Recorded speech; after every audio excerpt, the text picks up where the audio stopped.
जब movie सुरु हुन्छ हामीलाई लुसीलाई देखाइन्छ उसको बॉयफ्रेन्डसँग। लुसी चाहिँ उसको बॉयफ्रेन्डसँग केही दिन अगाडि मात्र भेटेकी हुन्छिन्, त्यही भएर उसलाई थाहा हुँदैन उसको बॉयफ्रेन्ड के काम गर्छ। उसको बॉयफ्रेन्ड उसलाई एउटा सुटकेस दिएर भन्छ तिमी यो सुटकेस होटल भित्र लगेर जाऊ अनि एउटा मान्छेलाई देऊ गर, त्यति मात्र गर भने $1000 दिनेछ हामीलाई। लुसीलाई अचम्म लाग्छ, यति सानो कामको लागि $1000 किन दिन्छ कसैले, केही नराम्रो काम त होइन होला भन्दै काम गर्नु मान्दिनन्। तर उसको बॉयफ्रेन्ड उसको हात ह्यान्डकफ गरिदिन्छ सुटकेससँग।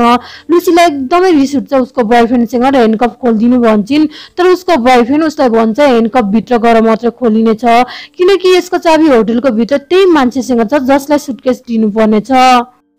अब भने लुसी मन नभइकन पनि भित्र जान्छन् अनि रिसेप्सनलाई सोध्छिन् कसैले सुटकेस छोडिदिनु भनेको छ तपाईलाई। त्यति बेला नै त्यो मान्छे पनि त्यहाँ नै आउन थाल्छ। लुसीको बॉयफ्रेन्ड पनि बाहिरबाट हेर्दै हुन्छ तर उसको बॉयफ्रेन्डलाई त्यतिखेर नै मारिदिन्छन् उनीहरूले। त्यसपछि लुसीलाई भित्र लगेर जान्छन् उनीहरूको बोसकोमा। बोस लुसीलाई यो सुटकेसलाई खोल भन्दै त्यो रुमबाट जान्छन् अर्को साइडमा। त्यही भएर लुसी सोचिन् के यहाँ खतरनाक चिज छ भन्दै भित्र बोसले भन्छ लुसीलाई केही छैन, त्यहाँ तिमीलाई जसले यो सुटकेस दिएको थियो नि त्यो माथि मलाई विश्वास छैन भन्दै एउटा कोट पनि भनिदिन्छ। लुसी जब सुटकेस खोजिन् त्यहाँ 4000 प्याकेट हुन्छ। बोसले सोध्छ लुसीलाई त्यहाँ के छ भित्र, तब लुसीले भन्छन् यहाँ 4000 प्याकेट छ सेम ब्लू कलरको। त्यसैले सबैजना अब लुसी भएको ठाउँमा आउँछन् र उनीहरूको बोस लुसीलाई भन्छ के तिमी हाम्रो लागि एउटा काम गर्छौ। लुसी भने काम गर्नुको लागि मान्दिनन् तर त्यही एकजना मान्छे लुसीलाई एक मुर्गी हान्छ जसको कारण लुसी बेहोस हुन्छन्। जब लुसीलाई होस आउँछ तब उसले चाल पाउँछिन् उसको अपरेसन भएको छ जसमा लुसीलाई लाग्छ उनीहरूले उसको किडनी निकालेको छ, नभए कुनै पार्ट निकालेको छन् बडीबाट। तब त्यही एकजना मान्छे लुसीलाई आएर भन्छ तिम्रो केही बडी पार्ट निकालेको छैन, 4000 प्याकेटमा एउटा प्याकेट तिम्रो बडी भित्र राखिएको छ एज अ सेफ्टी प्याकेटको। अब लुसीलाई उनीहरूको बोस भएको ठाउँमा लान्छन् जहाँ त्यो मान्छे बोसले भन्छ तिमीलाई हामी एउटा ठाउँमा पठाउँछौ त्यहाँ तिमी जानुपर्ने छ, त्यहाँ नै तिम्रो पेटबाट प्याकेट निकालिनेछ, त्यसपछि सधैँको लागि हामी तिमीलाई फ्री गरिदिनेछौँ। लुसी भने काम गर्नु त मन थिएन तर उसँग कुनै अप्सन पनि थिएन किनकि उनीहरू एकदमै ठुलो ड्रग माफिया थिए जो मान्छेहरूलाई मार्नु भन्दा अगाडि केही सोच्ने गर्दैनथे। त्यही अब त्यो ठाउँमा 3 जना मान्छेहरूलाई पनि ल्याइन्छ। उनीहरूको सबैको पेटभित्र 3वटा प्याकेट हुन्छ र उनीहरूलाई पनि भनिन्छ तिमीहरू सबैलाई हामी जहाँ भन्नेछौ त्यहाँ ड्रगको प्याकेटलाई पुर्याउनु पर्ने छ, त्यसपछि तिमीहरू सबै जान सक्छ, हामी तिमीहरूलाई छोडिदिन्छौँ। तर यदि तिमीहरू सबैमा कसैले पनि हामीलाई झुक्क्याउनु खोज्यो भने तिमीहरू सबैको फ्यामिलीलाई मारिदिनेछौ। त्यसैले सबैजना कर्नर ढाकीहरू लान थाल्छन् त्यो ठाउँबाट। त्यसपछि जब लुसी कर्नरबाट लुगा हटाइन्छ तब लुसीको अगाडि 2 जना मान्छे हुन्छन्, तिनीहरू लुसीलाई बाँडिदिन्छन्। एकजना मान्छे भन्ने लुसीसँग जबरजस्ती गर्न खोज्छ तर लुसी चिल्लाउन थाल्छिन्। त्यसैले त्यो मान्छे लुसीलाई एकदमै नराम्रो तरिकाले पेटमा लात्तीले हान्न थाल्छ। पेटमा चाहिँ ड्रगको प्याकेट हुन्छ, त्यही भएर प्याकेट नि फुट्छ जसको कारण प्याकेट भित्रको पाउडर पुरै लुसीको शरीरभित्र नै फैलिन्छ। अर्कोतिर प्रोफेसर ब्रेनको बारेमा लेक्चर भन्दै हुन्छ। प्रोफेसर भन्दै हुन्छ सबैलाई आजसम्म मानिसहरूले आफ्नो ब्रेन 10% मात्र युज गरेको छन्, 10% मा मानिसहरूले संसारको विकास गरे, मुनसम्म पुगे, नयाँ नयाँ टेक्नोलोजी आविष्कार गरे। तर एउटा यस्तो ठोक पनि छ जसले 20% युज गर्छ ब्रेन, त्यो चाहिँ डल्फिन हो। डल्फिन एकदमै इन्टेलिजेन्ट हुन्छ, उनीहरू 20% दिमागको युज गरेर एकअर्कासँग कम्युनिकेट गर्न पनि सक्छन्। तर यदि मानिसहरूले 20% ब्रेन युज गरे भने आफ्नो बडीको पार्ट आफै नियन्त्रण गर्न सक्छन्। उता भने लुसीको पेटमा ड्रगको प्याकेट फुटेको भएकोले उसको दिमाग एकदमै एक्टिभेट भइसकेको हुन्छ, मतलब 20% चल्दै हुन्छ। जुन प्रोफेसरले कुरा गर्दै हुन्छ सेमिनारमा लुसी हतार चेयरमा गएर बसिन्, त्यहाँ त्यो मान्छे पनि आउँछ जसले लुसीको पेटमा लात्तीले हानेको हुन्छ। लुसी एकदमै रिल्याक्स पाराले बसिरहेको हुन्छन् किनकि उसको दिमाग एकदमै चल्न थालिसकेको हुन्छ। लुसी कुनै पनि मूर्ख कुरा गर्न चाहन्नथिन् जसले गर्दा उसलाई पछुटो होस्। जब त्यो मान्छे लुसीको छेउमा आउँछ तब उठो मान्छेलाई बेलले तानेर जोरले फ्यालिदिन्छन् अनि टेबलदेखि बन्दुक उठाएर त्यो मान्छेलाई मारिदिन्छन्। त्यसपछि त्यो ठाउँबाट जान्छन्। लुसी अब हस्पिटलमा जान्छन् किनकि उसको पेटमा ड्रगको प्याकेट फुटेको हुन्छ, तर पनि अलिअलि त्यही प्याकेट भित्र नै थियो, पुरै तरिकाले फुटेर पसेको हुँदैन प्याकेट उसको बडी भित्र पस्दा लुसीले देख्छिन् डाक्टरहरू एकजना मान्छेको अपरेसन गर्दै हुन्छन्। लुसी पनि हेर्छिन् मजाले स्क्रिनमा र त्यो मान्छेलाई मारिदिन्छन्। अब यो मान्छेलाई बचाउन सकिँदैन अपरेसन गरेर भन्दै लुसी डाक्टरहरूलाई गन पोइन्ट गर्दै अपरेसन गरेर पेटभित्रको प्याकेट निकाल्नलाई भन्छन्। डाक्टरहरू पनि लुसीलाई अपरेसन गर्नलाई मान्छन्। अपरेसन हुँदै गर्दा लुसी उसको मदरलाई फोन गरेर सबै कुरा भन्छन्। उ जब उसको मदरको पेटमा थिइन् उसको मदर पनि छक्क पर्छिन् लुसीको कुरा सुनेर, किनकि लुसीलाई सबै कुरा थाहा थियो। लुसीको दिमाग एकदमै चल्न थालिसकेको हुन्छ, उसलाई सबै कुरा याद हुन्थ्यो। आफै ऊ पनि सकमा थिइन्, उसँग के हुँदैछ यस्तो भन्ने लाग्थ्यो। लुसी फोन पनि राख्छिन्।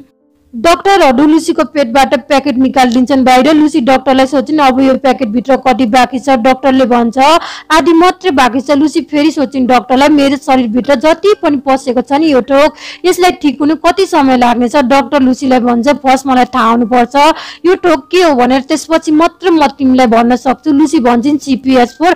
डाक्टर लुसीको कुरा सुनेर छक्क पर्छ। डाक्टर भन्न थाल्छ यो त एटमिक बम जस्तै हुन्छ, मैले सुनेको थिएँ कोही यसको साइन्टिफिक भर्जन बनाउँदै तर यो बनिसक्यो भनेर चाहिँ मलाई थाहा थिएन। यदि यो CPS4 नै हो र तिम्रो शरीरभित्र पसेको छ भने मलाई एकदमै आश्चर्य छ, तिमी अझै पनि मरेकै छैनौ।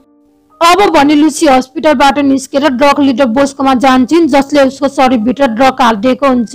लुसी त्यहाँको सबै मेम्बरलाई मारेर बोसको रुममा पस्छिन्, जो चाहिँ मजाले सोफामा बसिरहेको हुन्छ। लुसी बोसको हातमा छुरीले हानेर सोध्छिन् बाँकी अरू प्याकेट कहाँ छ, कहाँ पठाएको छौ भन्दै। बोस केही पनि भन्दैन, तर लुसी बोसको दिमागमा हात राखेर चाल पाउँछिन् कुन प्याकेट चाहिँ कहाँ छ, एउटा पेरिस अमेरिका रोममा छ भनेर। त्यसपछि लुसी त्यहाँबाट जान्छन् उसको साथीको घरमा र उसको साथीको कम्प्युटर चलाउँछिन्। त्यहाँ उसले प्रोफेसरको बारेमा आर्टिकल पढ्छिन् जो चाहिँ ब्रेनको बारेमा रिसर्च गर्दै हुन्छ।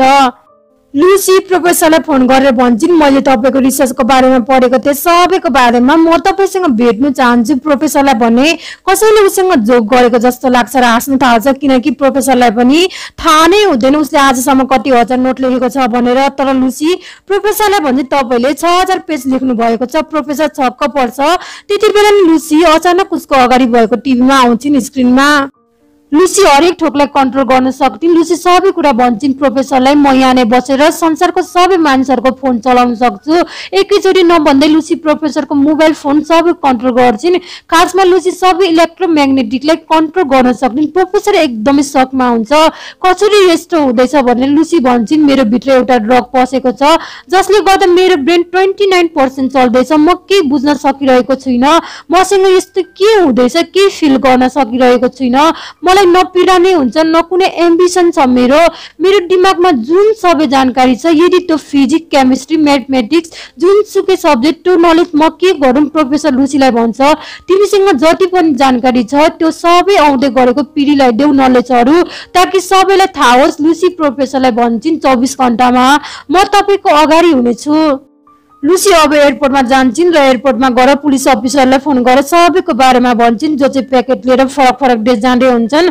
अफिसर सुरुमा त उसको कुरामा विश्वास गर्दैनन्, तर जब लुसी पुलिस अफिसरको कम्प्युटरमा 3 जना मान्छेको फोटो पठाउँछिन् तब पुलिस अफिसरलाई विश्वास हुन्छ। त्यसपछि पुलिसहरूको टिम एक एक गरेर 3 जना मान्छेलाई पक्रिन्छन्। पुलिसलाई सबै जानकारी दिएर लुसी फ्लाइटमा चढ्नलाई जान्छन्। लुसी हिँड्दा हिँड्दै आफ्नो कपालको कलरलाई पनि परिवर्तन गर्छिन्।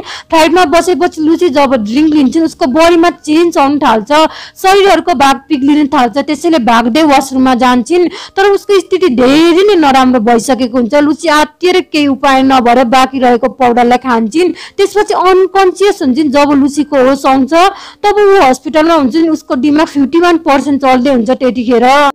अर्कोतिर त्यही पुलिस अफिसर लुसीलाई हस्पिटलमा पर्खिरहेको हुन्छ होसमा आएपछि इन्भेस्टिगेट गर्न, किनकि उनीहरूलाई लाग्थ्यो लुसी क्रिमिनल हो। तर त्यही अब लुसी पनि आउँछिन्। लुसी आएको देखेर सबैजना लुसीलाई गन पोइन्ट गर्छन्, तर लुसी केही पनि नगरी सबैलाई बेहोस पारिदिन्छन्। पुलिस अफिसर पनि आश्चर्यमा पर्छ। लुसी पुलिस अफिसरलाई बाँकी रहेको प्याकेटको बारेमा सोध्छिन् र उसलाई प्याकेट भएको ठाउँमा लानु भन्छन्। अर्कोतिर पुलिसको अर्को टिम 3 जनालाई हस्पिटलमा लगेका हुन्छन् प्याकेट बाहिर निकाल्नको लागि, तर लुसीले पनि चाल पाउँछिन्। माफिया बोसको मान्छेहरू पनि आउँदैछन् हस्पिटलमा प्याकेट लिनुलाई, किनकि लुसीले बोसको फोन कल सुनिसकेको हुन्छन् आफ्नो पावरद्वारा।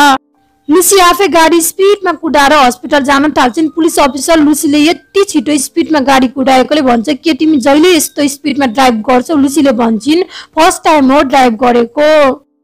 उनीहरू हस्पिटलमा पुग्छन्। लुसी अब बोसको मानिसहरूलाई केही नगरिकन हमला गर्दै हुन्छन्, सबै कन्ट्रोल गर्दै, किनकि लुसीको ब्रेन 71% चल्न थालिसकेको भएर पावर आएको हुन्छ उसमा। लुसी 3टा प्याकेट नै लिन्छन् उनीहरूदेखि अनि प्रोफेसर भएको ठाउँमा पुग्छन्। प्रोफेसरको टिम पनि रेडीमा थिए, उनीहरूसँग कुनै डाक्टर पनि हुन्छन्। लुसी सबैलाई नलेजहरू दिन्छन्, तर एउटा डाक्टर भने लुसीको कुरामा विश्वास गर्दैन र भन्छ यदि तिमीलाई सबै कुरा थाहा छ भने यसको प्रुफ गर न त। लुसी डाक्टरको कुममा हात राखेर उसको डटरको डेटको बारेमा भनिदिन्छन्, जो चाहिँ त्यो डाक्टर बाहेक अरू कसैलाई पनि थाहा नै हुँदैन। डाक्टर पनि सकमा हुन्छ, सँगै सबैजना।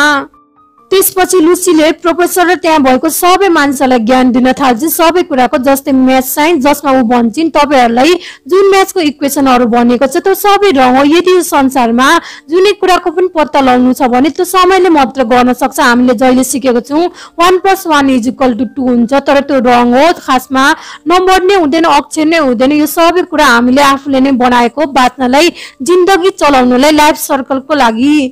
प्रोफेसर लुसीलाई भन्छ यदि मानिसहरू म्याथको युनिट होइन र यदि संसार म्याथमेटिक्सबाट चलेन भने कसले चलाउँछ। लुसी अब एउटा एक्जाम्पल भन्छन् एउटा गाडीको, जस्तै एउटा गाडी रोडमा चल्दैछ र यदि गाडीको स्पिड बढाउँदै गयो भने तब एउटा यस्तो समय पनि आउँछ गाडीको अस्तित्व नै रहँदैन। त्यसैले समय नै शब्द हो। लुसी अब त्यही बसेर आफूलाई डिफ्रेन्ट म्युटेन्टमा चेन्ज गर्छिन्, किनकि उसले आफ्नो बडी कसैले आफै कन्ट्रोल गर्न सक्थिन्। सबैजना लुसीको कुरा र क्षमता देखेर आश्चर्यमा थिए। लुसी भन्छन् मलाई अझै पनि नलेजको आवश्यकता छ, त्यही भएर 3टा प्याकेट कन्ज्युम गर्नुपर्ने छ मैले।